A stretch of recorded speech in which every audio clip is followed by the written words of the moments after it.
Welcome back. Let's get started and talk about how you can search for DoD funding. Okay, so some of these you're familiar with. So we've already gone through a couple here. All right, we've talked about grants.gov. Now, this is not unique to DoD. This is where you're going to go to look for all kinds of federal funding opportunities. So I'm not going to talk any more about that here. We had a couple lessons back the screenshot from the filter menu, the sidebar menu that you'll find on the left side of grants.gov, where you can filter funding opportunities by agency. You can click DoD. That's where you'll see all the subcategories beneath that. And those are your DoD funding opportunities, right? So again, it's going to involve that shoe leather work, right? Getting out there and pounding the pavement, at least virtually. And it's going to involve the detective work to click on the different announcements and try to track back to, okay, what organization is this from? All right, I see the announcement, where are the research topics, etc. So we did cover that when we covered the funding organizations. We also covered the funder websites. So some, like DARPA, have their announcements out there very clearly and easy to find. Others can have, a mention of an announcement, but maybe a broken link or sometimes even something older that's posted. So grants.gov is really your ultimate authority for what opportunities are open now and what's the official information, the official due dates, all of that. You want to look to grants.gov for those official documents. 100% that's grants.gov. But sometimes you can find helpful context or even identify the opportunity through a website or some other means, but you will again go to grants.gov to get the official documents. So what I want to talk about here are two different things now. Search tools and LinkedIn. So the search tools I'm going to mention here, this would be something like Pivot. I use Grant Forward. There's other tools out there that comb the web to find the opportunities and allow you to, with a fairly user-friendly interface, search for funding opportunities. So undoubtedly you have access to one or more of those tools, and you may be being sent search automated searches, or have people helping you do these searches, etc. So you can do that for DoD opportunities, right? And select DoD as a filter there. Now, so let's talk though about LinkedIn, because I'm going to move into let's just call it an indirect way of searching for funding opportunities. So I categorize this under searching for funding opportunities because this is what I believe you should be doing. But we're gonna get into what I consider maybe a little bit of a backdoor here. But first, let's talk about LinkedIn. So LinkedIn, by following the organization's pages, you can get updates that come, right to your feed. For example, very recently, AFOSR was promoting this prestigious funding opportunity, excuse me, they call it. And this is something that's for HBCU, MI, and tribal colleges and universities. So they announced that they have an info session on this and a link to more information. So when you are following these organizations, you will receive updates like this. This can be very helpful. And when you do follow an organization on LinkedIn, what you want to do is go up to the little bell that's up at the top of their profile page. You will have an opportunity to click on a little bell icon. The default that's going to be set is most relevant, so then LinkedIn algorithm is choosing what it shows you. It's not going to show you everything. You want to click the selection for all, and that's going to allow you to see all of the updates, and that way you won't miss anything. So make sure you do that if you're following these on LinkedIn. Now, again, I'm going to get into this little bit of this kind of like backdoor here into your funding opportunities. And we're going to call this broadly engaging DoD scientists and engineers. So now how can you do this? Okay, well, a really good way to do this is through LinkedIn. So we're back at LinkedIn here. Now, how can this happen, right? Okay, you can go onto LinkedIn and you can search for one of the organizations that does work related to what you might do at DoD. For example, the Naval Research Laboratory. Now you might say, well, Julia, ONR is the part of the Navy that funds research, and Naval Research Laboratory, that's just people, scientists and engineers who are doing research in-house, right? That's intramural work, and they have their own thing going on, and they're not funding people at universities, or if they are, it's a very small amount. So why would I really want to connect with them? Well, the reason is because these can be your potential collaborators. Once you start collaborating with people from the government, then you are perhaps in a stronger position to propose research that could be relevant to DoD. And not just because you are saying, oh, I buddied up with this person, they're my collaborator, they're my friend now, they're going to vouch for me, they're going to make the introduction. That could happen, that they make introductions for you that are valuable. But the most important point of this is that you're actually going to learn what are the challenges, the technical challenges that Navy is working on right now. Getting down into the project level and finding out where your work can very specifically support these various programs within their own labs. And that's just not something that you're going to get from a general program topic description on the website or in any kind of real PDF document or something that's published on grants.gov, because they have to keep it general. The announcements are already quite long. So we don't really want them to become longer, right? You're only going to find out, again, the very detailed level technical information from another practitioner, another researcher. This is a person that's going to speak your language because they're also a subject matter expert, and you're going to enjoy having conversations with them.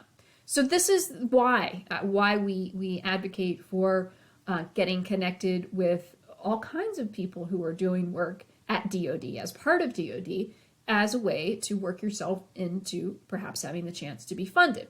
So my point here is that when we search for the U.S. Naval Research Laboratory as a place of employment, and now we don't even have to enter that in.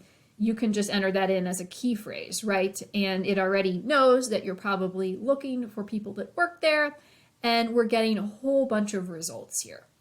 So these are people whose profiles you can click on.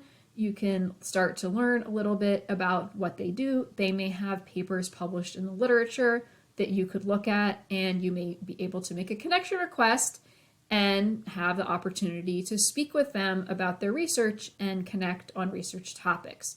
So this is a very valuable resource that I encourage you to use, which is LinkedIn. Now, to get a little bit more specific about the people that you can reach, getting towards, again, by specific, I mean getting towards people who are very active researchers, right? Because there are many people who are employees, let's just say NRL, would be thousands of employees. So they have people there who do a lot of research and publish in the peer-reviewed literature. They have other people that may just work on sensitive projects and not publish or interact with academics at all. They have people who are newly hired and maybe plan to work there for a couple years and go back to academia, or are eager to continue in research. They have people who would be nearing retirement and perhaps they're not interested in collaborating with university researchers any longer, or maybe they never were, right? So why I'm kind of going off on all of this is to highlight that these people are not all the same, right? Obviously, in any workplace, there are all different kinds of roles and responsibilities that people have, and work styles that people have, and career goals that people have that are different. Even when people have the same title, they can still often have different goals and aims for their career and different aspects of their jobs that they like and they don't like. So what I'm getting to here is how we can use postdoc postings to lead us to DoD scientists and engineers who are actively engaged with research and learn, what they're engaged in. Okay, so this is our key. How can we find the DoD scientists and engineers who could be very likely to engage with us on our research topics? Okay, so this is by using postdoctoral position postings, right? Hiring calls. Okay. So now we can look for postdoc postings. Often a good place to start is through the ORISE-OROW website, right? Oak Ridge Institute for Science and Education. You can just Google for that. It will take you here. ORISE-OROW administers a lot of postdoc positions. I myself was an ORISE postdoc when I was working at the US EPA after graduate school, so they're still around. And you can find announcements here that will describe various positions. For example, here are some positions within DoD, like microbiology. Now let's go back one so we can actually see that better. Okay, so this is a microbiology postdoc that is, they're hiring for this person in San Antonio with the Naval Medical Research Unit. Okay. And here is one that is with another health one, okay, epidemiology, Defense Center for Public Health, that's in Virginia. Naval Postgraduate School has a couple here. So when you find something here that might relate to your research area, you can click and find more details on what this research is. So in this case, the Naval Medical Research Unit of Dayton, it conducts research on environmental health effects in aerospace medicine. And then we go into what the specific research project is. So the postdoc is going to be mentored by someone, and they're going to be doing research that answers these questions, regarding personnel and what makes somebody a successful aviator, etc. So you're not going to be applying for a postdoc. Obviously, but the point here is that this is an active, either it's just started or maybe it's underway, or it is about to start, an active research topic right now for someone who is at the Naval Medical Research Unit of Dayton. And you can actually, in this case, we don't have a name of the mentor, but we can find that information. And these people who are hosting postdocs, they are the kind of people who are doing a little bit more on the job. They are making an effort to take on additional responsibilities. Generally, they don't have to mentor a postdoc. They're not getting paid more money to mentor a postdoc. They're mentoring a postdoc because they enjoy research, they enjoy mentoring, they enjoy bringing someone in, a junior person on, and working with that person, someone from the outside, and they're actively engaged in research. If they're working with a postdoc, most likely this is going to result in something that will be published. So we can assume too, they probably are interested in getting published. So all of the things that make them want to mentor a postdoc are the same qualities that would make them perhaps a good collaborator for you as a PI, a faculty PI, a university PI. So that is why we can use postdoc postings to find people for you to collaborate with. Further, these folks, while I guarantee they are also very busy, just like you are, just like I am, like we all are, they are not getting the same influx of emails as a program officer, right? Where everybody who wants a grant is sending them an email.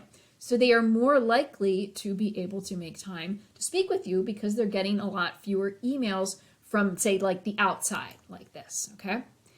So I used Grant Forward, which is the search tool I use to look for DoD postdoc opportunities.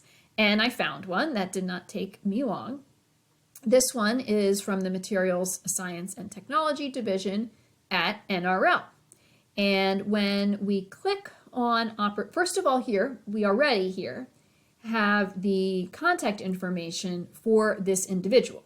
So this is the person at NRL who is in charge of this research. And we can learn very clearly that the research group is focused on functional materials, not limited to this, that, and the other, experience with 2D systems and metamaterials. So, this is very specific information. And again, we know who you would contact if you do work related to this area. Could possibly become a collaborator. Now, when you click on Opportunity Source, this actually brings us to more information. So in addition to postdoc positions being hosted on the ORISE website, there are also postdocs that are administered through the National Academies. And this is a good site for you to search for postdocs on as well. These are the NRC Research and Fellowship Program postdocs. So here we go with further information. And by going, this is the same information actually that was on the previous slide. But for further information, just by clicking on that opportunities list, I was able to get to a list of other organizations that have postdoc announcements. So you can click through each one of these and learn what someone's working on there.